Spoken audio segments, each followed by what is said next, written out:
Hello and welcome to the Revolut Insider Podcast, where we take a look at all things Revolut from the inside out.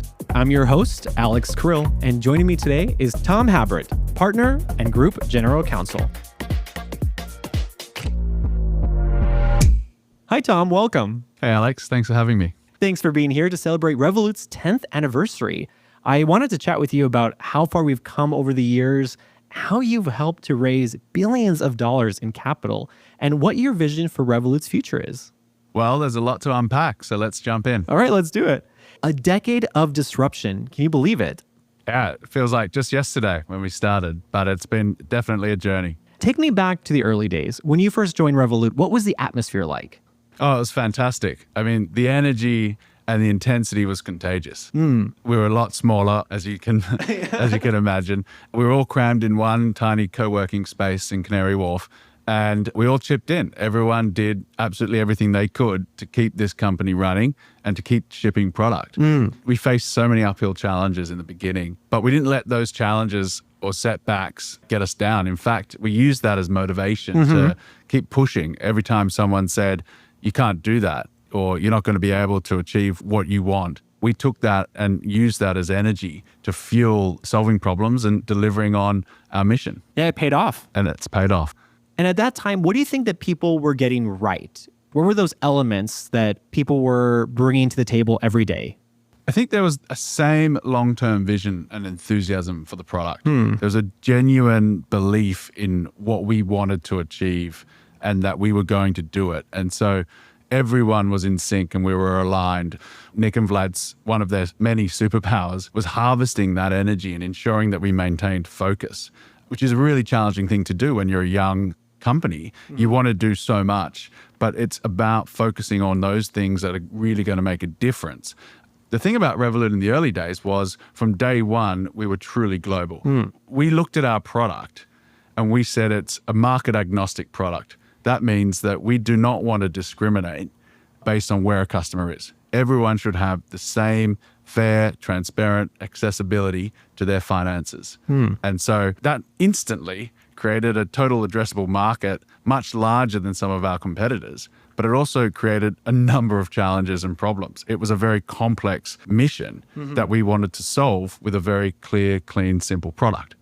And you kind of got a little peek of that when you were traveling, if I remember correctly. When we caught up, you mentioned that you were traveling in Guatemala. That's right. I mean, that's what led me to Revolut. I was actually traveling. I'd left where I was working and I was taking a break, and I was on a 5-day hike in the Guatemalan jungle. We'd traveled to a number of amazing countries on that trip. We'd been in Canada, Mexico, and as we were in Guatemala, I'd experienced firsthand the challenges with foreign currencies and managing that and budgeting. And so I thought to myself, how best could we simplify this? And on that hike, I was talking to someone else and she recommended I look into Revolut because it sounded as if they were offering solutions to these problems. Problems being dealing with multiple different types of currencies. That's when I experienced the product for the first time. That's when I connected with Nik, and the rest is history.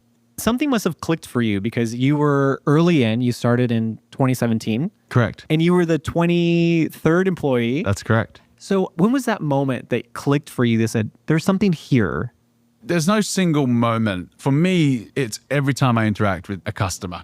When it's jumping into a taxi or it's attending a dinner party and someone asks, "What do you do? Where do you work?" And you explain where you are and their face lights up. And every single one of them has a personal story and connection with the product. That's for me when I realized this is something truly special. We're onto something really unique here because we're making it easier for our customers to manage their finances, to simplify their money. So that was always my North Star and still is today. It was knowing that actually the challenges and the hard work that we're putting in here day in, day out over many hours is actually making someone else smile. You mentioned these things that we were doing right, but what do you think that maybe we did wrong or we could have done differently? I think with the benefit of hindsight, I think some of the stuff that we could have been doing differently earlier on is prioritizing certain markets from a licensing authorization standpoint. When I look back, certain competitors were able to create mini moats around their product as a result of deeper penetration in those particular markets. But it's a trade-off. They were able to go deep from a regulatory perspective but not on a product sophistication level, which was where we differentiated ourselves in terms of the overall offering that was made available to our customers. There's no single right approach here. You've got to look at long-term what's going to support you with your mission. There's an infamous TechCrunch Disrupt panel interview where Nik is on stage with CEOs and founders of other fintechs of our vintage. And I think that encapsulates a divergence in the vision and the ambition between us and others. And so from a very early stage back in 2017, Nik was focused or had the vision to ensure that the Revolut platform had the products or was capable of offering the services and products that were needed in the future, that were going to be required by future generations, and not what was being offered today by your standard high street bank. So like building scalable processes into these products from the beginning. Correct. You obviously played a part in this, implementing strategies that helped to lead Revolut to where it is today. Now you are a partner, you're the group general counsel. What were some of the legal or strategic decisions that you helped to implement that helped shape Revolut's trajectory? I think designing a truly global legal function from the outset with the capability to support our ambitious growth and complex product suite. Today, we have over 185 lawyers sitting in over 28 different countries in 5 different continents. The way that we're structured is that we are capable of providing specialized advice and exceptional service on really critical projects in real time. I'm really proud of the legal function, but it's been a work in progress and it will continue to evolve as this organization continues to change and also to achieve its ambitious goals.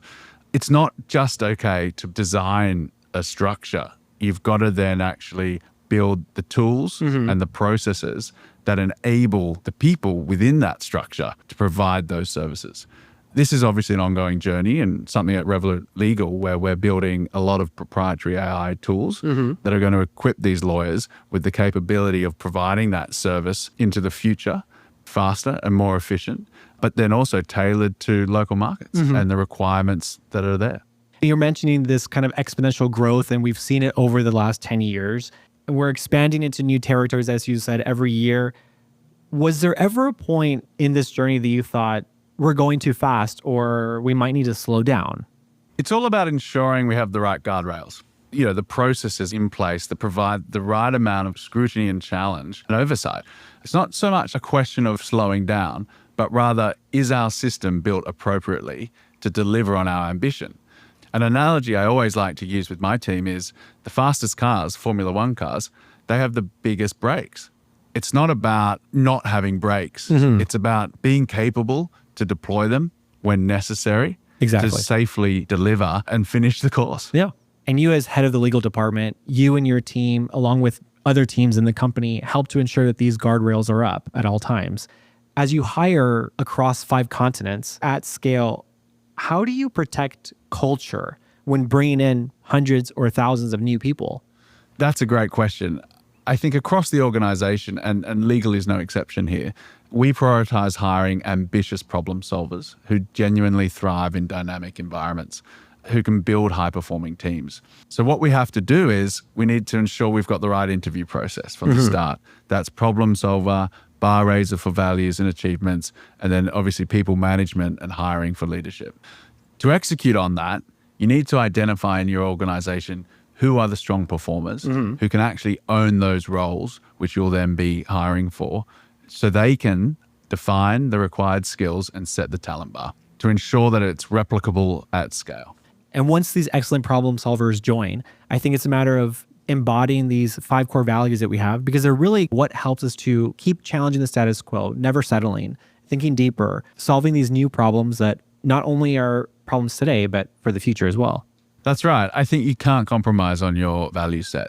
Your values aren't for everyone, and you shouldn't shy away from that. And you should be very clear and transparent up front. Manage expectations with any new joiners as to what you expect from them and the type of culture that you'll be having. You started when Revolut was a startup, but we're far from being a startup, even though we maintain a bit of that entrepreneurial spirit. Do you think the culture has changed at all from when you started? I think our fundamental values that underpin everything that we do have not changed. And I think that's a testament to Nik and Vlad. The culture does evolve as a result of more people. It's more diverse. We're experiencing new markets, new challenges. We've got people with fantastic experiences and backgrounds that can really contribute and add more to the culture as we evolve. Also comes with culture as we grow, various different processes, different ways in which business must be conducted. And so I think that, yes, the culture's changed since 2017, and I would be unhappy if I said it hadn't, but it's changed for the better. But our values, our drive, and our mission remains steadfast. And I think that is as a result of having two phenomenal leaders in Nik and Vlad, but then also a wider team around them who genuinely accept that the values aren't, as I said, for everyone, but if they're right for you, you can really contribute here. And now more than ever, as we're into our 10th year, I think it's really important that we set the foundation for developing future generations of talent. Definitely. I'm so excited to say that, obviously in 2025, we've now entered our third RevCelerator intern program. That's about identifying the future leaders that can work with our values and in our culture to drive this organization forward. I couldn't agree more. And I think it's those diverse perspectives, not only from backgrounds, but also age. Bringing in this new talent that has different visions that maybe they will see what is important to them to help drive the future of finance. Absolutely. We're going to take a quick break. And when we come back, Tom, I want to ask you how you helped raise billions of dollars in capital for Revolut. We'll be right back with more Insider Views. The Revolut Insider Podcast is brought to you by Revolut. Thank you to the 60 million plus customers who have joined us on our mission to revolutionize all things money. If you'd like to be part of the future of finance, check out our open opportunities at revolut.com/careers. We are back on the Revolut Insider Podcast with partner and General Counsel at Revolut, Tom Hambrett. Hey, Alex. Welcome back. Thank you. Tom, at the beginning of this year, looking at our 2024 numbers, Revolut received a valuation of $45 billion. We know this does not happen overnight, and you were involved with major investor rounds that helped grow the company to where it is now. Can you tell me a bit about how you helped to raise capital for Revolut over the years? It really depends on the stage that the business is in. When we talk about how important it is to have that vision or proof and how quickly things can happen. In the early days, the best way to think about it when raising money, particularly for us in 2017, 2018, 2019, 2020, it was an arms race. If you looked across the market and you saw comparable fintechs to us in any kind of market, from Germany to France to the UK to the US, everyone was out there raising money at insane valuations without a genuine track record of profitability. So you had investors clamoring over each other to try and get in for fear of missing out. That meant that once you'd done a raise, the next day your competitor was going to announce that they've 2x that amount. And so all of a sudden they had a bigger war chest to invest in marketing and growth and acquiring customers and hopefully product development. For us, that's how we viewed it. Every time we raised money, it was about reinvesting that back into the business to ensure that we got the right people to solve these big problems and to help deliver a really first-class product. For us, it was around, right, we're going to new markets, or we're going to be opening up an entire new business line, Revolut Business, for instance. How are we going to do that at a scale will require capital. And so let's now talk to those investors with the skills and the knowledge capable of supporting us on that. Now it's a little bit different. Once you kind of get into 22, 23, 24, those years, it was more about, is this business sustainable? Does it have genuine revenue lines that are diverse and robust to what could happen in the market? We saw that during COVID, right? So you had a complete worldwide travel ban. Many people would assume that that would have killed a company like Revolut that relied a lot on FX and interchange driven by travel. Because at the time, that's what Revolut was really known for, is being a travel card or a travel companion. Right. But actually, Revolut did exceptionally well during that time. We were able to weather that storm because we had features that allowed our customers to still engage with our product from the comfort of their own home. After that, it was about ensuring that our business model continued to maintain a strong growth trajectory. That's something that we've been successful in demonstrating. As our 2024 annual report shows, we were able to observe margin improvement driven by robust revenue dynamics and financial discipline across both our growth investments and in the management of our administrative costs. So here we have a business that is capable of growing, driving revenue, but being quite strict and disciplined with how we spend that money. So these past few years, it's been a lot easier. But in the beginning, what do you think was more important, proof or vision for the company? In the beginning, it's definitely vision. You've got to show that you've got a large enough total addressable market and that your product is something that's going to work and fit in a consumer's everyday life. And that there's obviously a clear problem or issue that you're solving as a result of this product. That was relatively straightforward because there was nothing like Revolut before. Once you've sold the vision, then comes the hard part of executing. And that's when you really need the money. And execution is risky. In what way? So if you have a big vision, there's obviously a lot of things you need to execute on. And you need to get it right more often than not, otherwise you will fail. And this is what I was referencing before with one of Nik and Vlad's superpowers. Maintaining that focus, staying honed into what matters in that moment to ensure that that product is shipped, to ensure that the business is able to operate efficiently. There's always a lot of nice to haves when you're building a business and scaling. It would be great to have this or it would be great to have that. But really, you've got to have the ability and the skill to ask yourself, is it going to matter tomorrow if this doesn't get fixed? Great question. Or if I don't build this?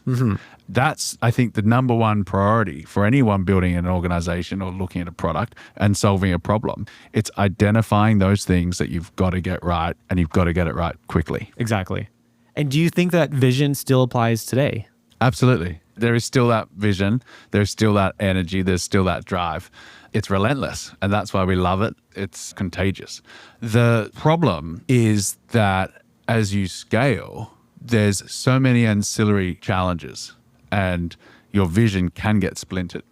So it's building processes that are able to scale. That removes a lot of noise.